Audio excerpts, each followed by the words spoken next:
SummerSlam 2024 has now been and gone, and some of you guys might say, yo, Teshk, your video is up late. Listen, I get it, but I was the one that had to drive to and from and recover from the weekend that was Cleveland SummerSlam 2024, the hottest ticket of the summer, probably the best event of the summer, and one of the top premium live events that I think Triple H has ever cooked up. This is going to go down as potentially one of his best, if not the best of 2024. And yes, I am putting that up against WrestleMania Night 1 and WrestleMania Night 2. Now, guys, this whole video is going to talk about what I enjoyed about being at SummerSlam, my personal experience meeting some amazing people through and through, and then obviously breaking down the match card and the winners and the losers and who the real winners and losers of each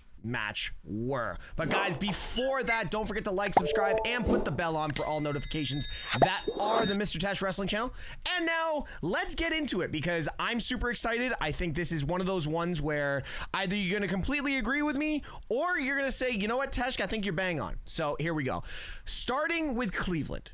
By the way, I had never been to Cleveland. I'd been to Columbus. I've been to a couple of other places in Ohio, but I had never been to Cleveland. And first off, the city of Cleveland did everything right. The venue was fantastic. The hotels, the staff, everyone around. I just want to say thank you. If any of you are watching this video, please leave a comment below saying where I met you or wherever you worked and how you felt the SummerSlam weekend went for the people of Cleveland. But I'm going to say rating out of 10, I'm giving Cleveland a clean 8.5 out of 10 because honestly, I have never enjoyed an event as much as I did this past weekend. And I'm talking even Clash at the Castle, which I still put up as my number one. I think Clash just lost itself a little bit and has dropped down to number 2 because SummerSlam weekend was amazing.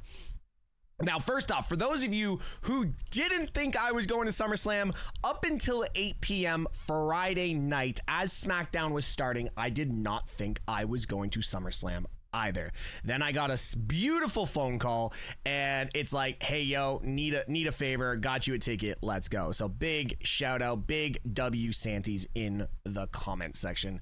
Thank you so much, Santy. Glad I was able to get you down there and you were able to do all your due diligence. The crowd inside the venue, inside Cleveland Brown Stadium, oh my God, that crowd was hot all the way around. I don't care what people say. I've actually not watched the entire event back. All I have actually seen on television is the Roman Reigns return. And that, the pop does it justice, but the only thing I don't think does it justice is the drums in the arena. And I know I made a joke. I don't know who I made it to, but it sounded like Moana hitting the drums to set the flames alight to find those boats in that cave. But I'll tell you right now, it was thunderous and I thought it was hilarious, but the crowd popped and the crowd was hot all night. I think the only match that I really felt the crowd wasn't alive for is just because it didn't get going enough was Braun Breaker versus Sami Zayn, which I'll get into when I start recapping the entire show. But through and through, I truly believe SummerSlam, the crowd, the venue, the people were amazing. Let's break down the SummerSlam card and then we'll go into some tidbits of people that we met and people we got to share experiences with at the end. So going into Liv Morgan defeating Mommy, the heartbroken, shoulder broken Mommy, with Dirty Dominic Mysterio showing his true colors and his 15-year veteran status at SummerSlam still stands true, because imagine what would have happened if Eddie Guerrero had won custody of Dirty Dominic Mysterio. We at least would have had a kid with a little bit of backbone. Now, let's be real. This match played out perfectly. They did the little cat and mouse at the start. They really ran through amazing storytelling, even doing a throwback with the shoulder injury to Buddy Murphy popping his shoulder out at AEW. I thought that was a nice little homage to Rhea Ripley's real life husband, Buddy Matthews, Buddy Murphy, whatever you want to call him. But I think this match really played out in a great story, culminating with Dirty Dom sliding that chair into the ring while distracting Rhea Ripley, running up onto the apron, distracting the referee, and Liv Morgan hitting Oblivion onto the chair for the 1, for the 2, for the 3, and still women's world champion. And it was all because of Dom, because let's be real, if Dom wasn't involved, we'd have a new women's world champion. But it's all coming down to the story and the fine details of this. And these two women, including and Dominic Mysterio, really told a beautiful story when it comes to heartbreak, double crosses, Dom looking like a veteran out there, keeping his eye on everyone that's involved. Absolutely speaks to what Dom has learned over his short period of time in the business. He is going to be a future not even a future superstar. He's going to be a future world champion. But really at this point, Rhea Ripley, I think is going to eradicate Dominic Mysterio sometime in the near future, and Liv Morgan has it out, is going to have a lot to do when it comes to Rhea Ripley in the near future going into Bad Blood. Overall, this match spoke to me. I really think the crowd was about it as well. It sold, it delivered, and that's all it needed to do, and it delivered in a big way. Even the entrance for Rhea Ripley, it was almost like that little walkout, that it was like the last time, and you felt it watching that walkout. It's like, oh man, Dom is being too nice to her right now. So this is one of those ones where I sit there and I'm like, man, everyone from productions to the athletes in the ring really sold this match well. And for me, I'm gonna give it a 3.5 out of 5 out of 3.5 out of 5. I think this was one of the matches of the night, and it was a great way to kick off SummerSlam. Heading into the Intercontinental Championship match, Sami Zayn against Braun Breaker with his uncle and his dad in the crowd. Ho, ho, ho. That sounded like Santa Claus. My bad. Don't even, you know what? Let's just move past me failing to bark. This match is the only one on the card that I really felt under-delivered. I know what they were trying to do to make Braun Breaker look like that powerhouse, especially after the promo he cut last week on Monday Night Raw, talking about how he underestimated Sami Zayn at Money in the Bank. My point being here is they didn't need to do it so abruptly. You literally had Sami Zayn, who's been like the workhorse for the mid-card and in the Bloodline storyline over the last 3.5 years, have his Intercontinental Championship moment, and then just get obliterated by Braun Breaker. And I understand trying to put the new kid over, make him look like a beast, but if you were going to do that, you should have done it at Money in the Bank. I'm slightly disappointed with how this went.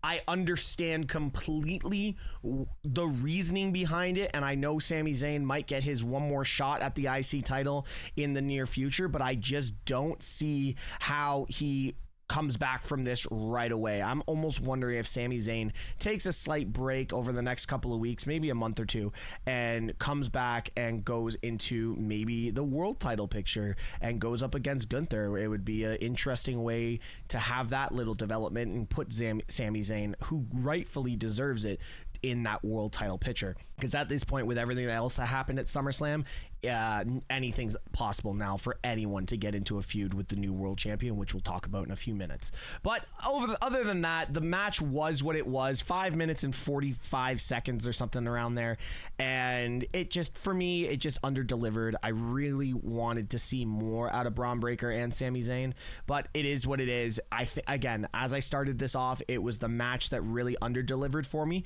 but it does not take away from the story and how good Braun Breaker is and how much stock WWE is putting into Braun Breaker. If I was going to give this match a rating, I would give it a modest 2.5 out of 5, It could have told a bit more of a story, but I understand that they're trying to make Braun Breaker look as powerful as possible, but this was not the way to do it. But congratulations to the new Intercontinental Champion. Looking forward to seeing what he does, and moving forward, looking forward to seeing where Sami goes from here.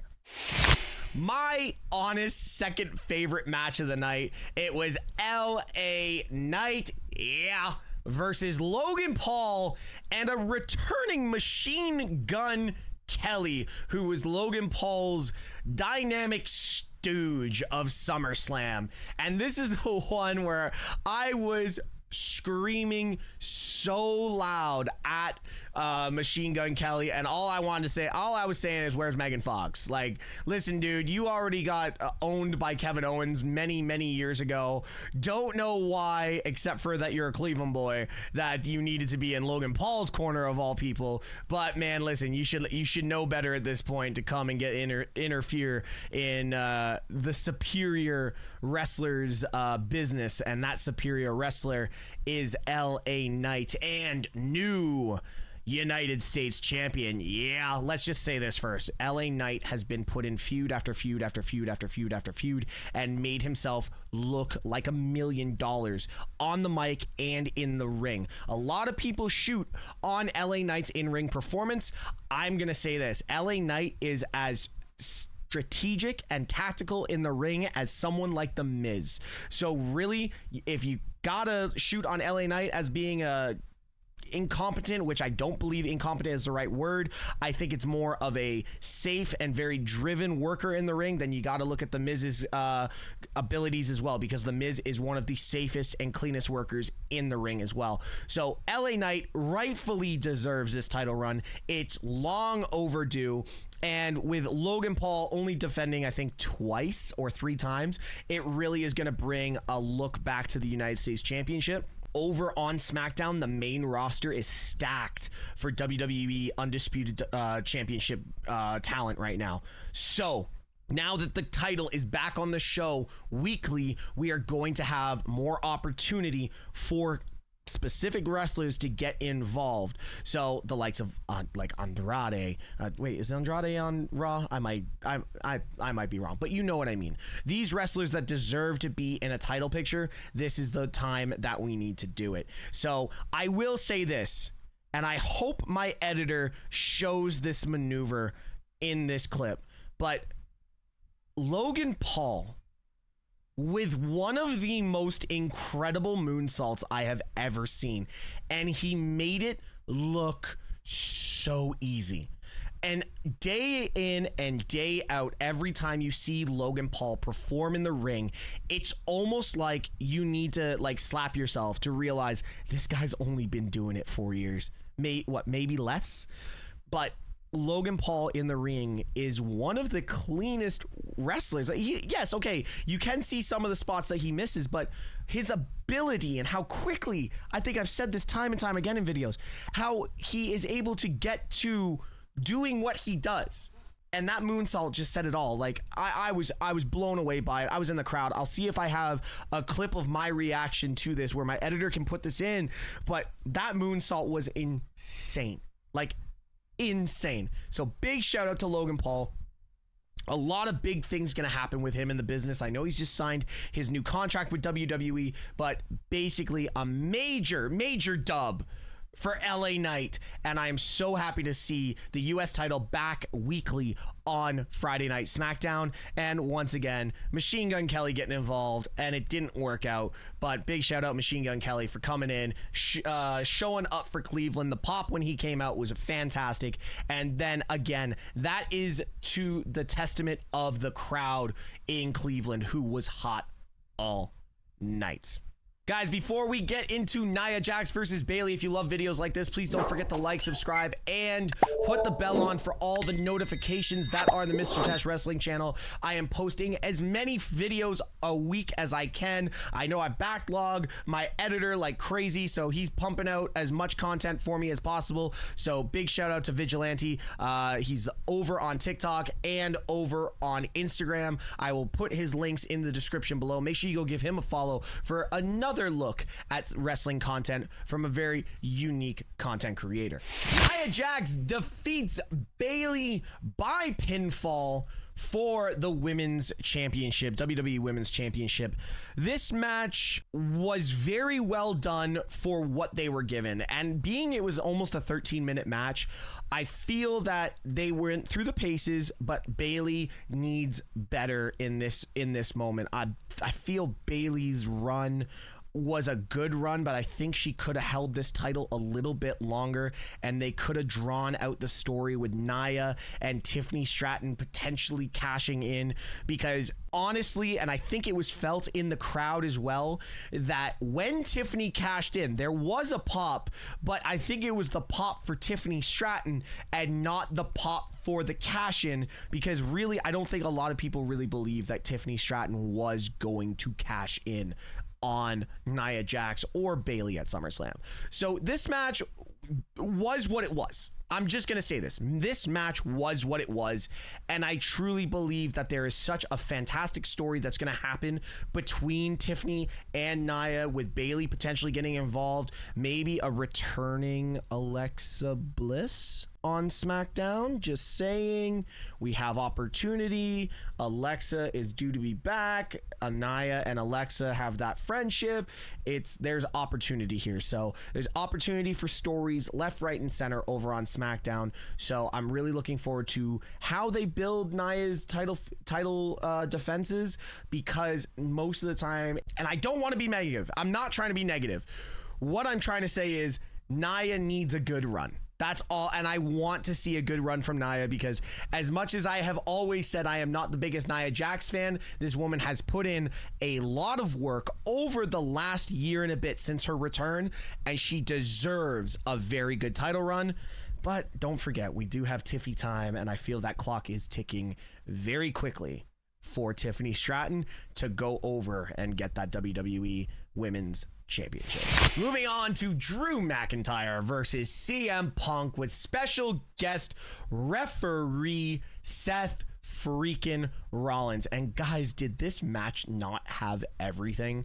You didn't know which way Seth was gonna go up until the end, and really, if you look at it, Seth didn't really have to get that involved. Seth almost called it right down the middle, and it came down to like Seth saving Punk from a chair shot. Drew was the one that went underhanded and went with the low blow, and Seth was the one who actually put his hands on Punk, which made Punk lose his mind, give him the go to sleep, and at the end of the day, Punk pretty much screwed himself the same way Drew has done over the last many months.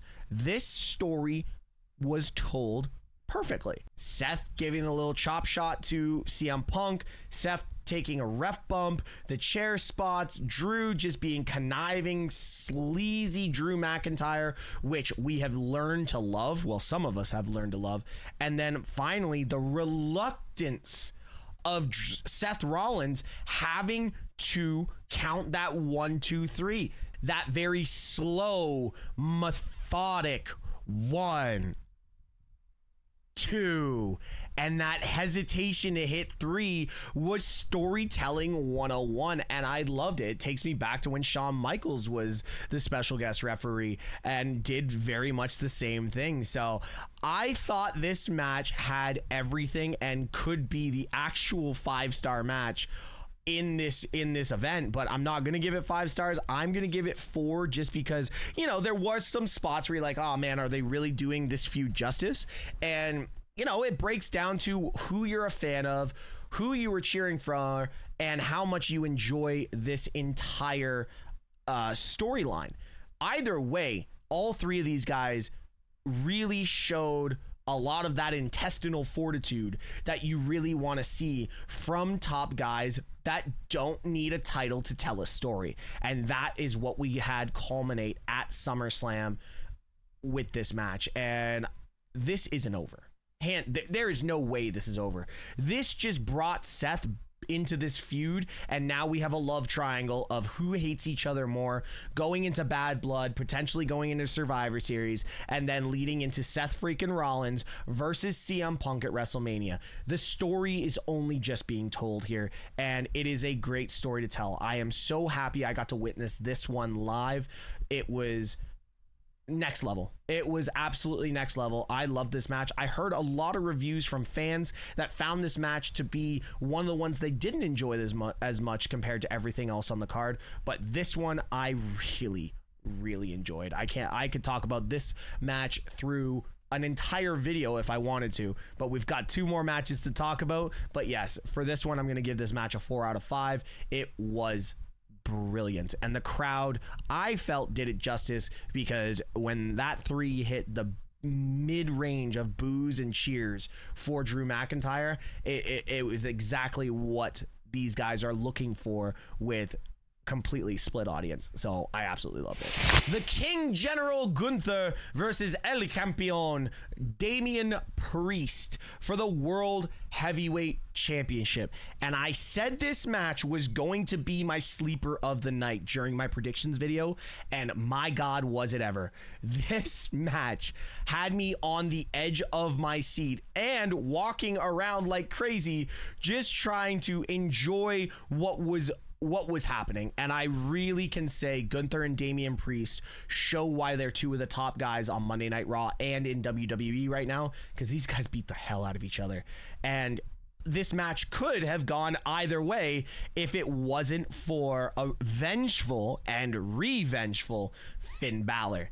This was crazy to me because it was just running it back to Damian Priest costing Finn the world title in 2023 in Detroit at SummerSlam. It's amazing how some friends just can't let things go, isn't it? And Finn Balor showed his true colors. He even tweets out, "I woke up happy this morning." And that tweet was just the icing on the cake. We finally got the implosion of the entire Judgment Day, or are we getting a new version of the Judgment Day potentially led by Liv Morgan? Because now if you look at it, none of the original members of Judgment Day are involved anymore. We now have Carlito, JD McDonough, Finn Balor, Dirty Dominic Mysterio, and Liv Morgan. The original Edge Judgment Day is officially dead. This is going to be amazing. This video is probably going up after Monday Night Raw, so I hope Monday Night Raw does it justice tonight, but I'm really looking forward to seeing where this story goes, because just remember, the Terror Twins are going to be out for blood for everyone in Judgment Day and those 2 world titles. Guys, this match, I'm giving a 4.5 out of 5 because honestly, I felt if we didn't have what we had in the main event, this was honestly, I think, match of the night. Cody Rhodes versus Solo Sikoa in a Bloodline Rules match for the undisputed WWE Championship. Now, I heard rumors that got out that and I saw the photo of Jacob Fatu walking around in a boot brace. So first off, I hope all is well with Jacob Fatu, because that splash off the top through the table was horrendous. And I know he was supposed to sell the injury, but it's almost like, how real was that sell? So big shout out to Jacob Fatu. I hope you're well, man, and I really hope you get healthy real quick, because there's a lot more story to be told with the Bloodline now that the OTC has returned. Now, the match itself, really well done. We know what Bloodline Rules was. I was talking to Santi going into the venue, saying this is going to be as potentially overbooked as WrestleMania Night 2 was, and it wasn't that overbooked, but it was still a Bloodline Rules match, and now we know what Bloodline Rules means. Doesn't mean no holds barred, doesn't mean hardcore, doesn't mean no disqualification. It means sit back, get your popcorn, and wait for the surprises. That is what Bloodline Rules now turns into. We've seen the return of Jimmy Uso to attack his brother. We've seen in a Bloodline Rules match the overbooked craziness that was WrestleMania 40's main event. And now we saw SummerSlam 2024's Bloodline Rules match with the return of our real tribal chief, the original tribal chief, Roman Reigns. And if the crowd could have come unglued any more than they did for the return of Roman Reigns, that building would have fallen to the ground, because I don't know what the Richter scale or the sound audio, but mine hit 115 decibels on my Apple Watch, and I was mind blown at how loud it was. The ooh ah, when right before the spear, the crowd made the building shake. This crowd, even though 90% of us knew he was going to show up, this crowd acted like it was one of the biggest surprises ever. And that new entrance and the drums, again, I went back, I said this already, the drums of Roman, I'm like, my God, that sounds like Moana banging on that drum in the cage or in the cave, finding those boats in Moana 1. And I'm never going to let that go, but I thought it was still the dopest thing I've ever seen. And I've experienced some really cool crowd moments, but I'll tell you right now, that moment might live rent-free in my head for a very long time. It's not number one. Drew McIntyre getting serenaded by 70,000 people in Wales was probably number one, but the return of Roman Reigns at SummerSlam 2024 is definitely number two for me, and I'm here for it. Now, Roman Reigns coming out, Superman punching his cousin, who's the Wish tribal chief out here, and then spearing him right through the canvas. Then the look, it was the look that he gave Cody Rhodes, saying, we still got our business. I'll give you a free pass tonight, but we still got our business, and leaving the ring, which was crazy, because then Cody almost responds with the crossroads that like was felt by everyone. This man drops Solo while staring directly at the tribal chief and basically saying, yeah, you might have given me a free pass, but things are coming, things are happening. So big W for this entire main event. I'm gonna give it a 4 out of 5 as well. I don't know, I'm gonna talk on Tonga Loa for a second. At this point, this man's got to be doing these things on purpose, because it's getting comical with some of the things that Tonga Loa does, but he is such a great worker. I'm really looking forward to seeing Randy Orton, Kevin Owens, and the Tongans go at it again. But this is just going to build to Survivor Series and just an incredible War Games match. I'm still trying to figure out how they're going to do the original Bloodline versus the new Bloodline. But hell, maybe we get a debuting of Hikuleo. Maybe we get a debuting Zilla Fatu. Maybe we get Sami Zayn as a return. I don't know, guys. But overall, venue, match card, and everyone we met, I just need to say that this event was probably top 3 of any event I have ever been to. Again, shout out to Cleveland, shout out to everyone that was around. Let's just run the roster of the people that I got to meet and say hello to. Shout out Chris Van Vliet for being so cool and giving major insights to everything that was going on. BDE showing some love. Obviously going down there with Santi, Malcolm, Muscleman Malcolm, meeting Riddle. The Miz's dad was my neighbor for 2 matches, sitting in the crowd. That was cool. Newly signed Jason Henry, Mark Henry's son. Big shout out to him for being so cool. I'm sure there are Sean Ross Sapp, Fightful, big shout out. I'm really loving that I got to meet all these people and get real big insights into everything we do and what's coming and how to like really improve in my status. So I appreciate seriously all of you. Guys, this has been my SummerSlam review, and I went with no script this time. I just went with my true feels and how I enjoyed it. I can't wait to go to my next event. I think the summer is done for me. I can't wait to just do some streams live. But yeah, guys, thank you so much. And like always, guys, don't forget to like, subscribe, and put the bell on for all notifications that are the MrTeshk Wrestling channel. Take care, and like always, be good people.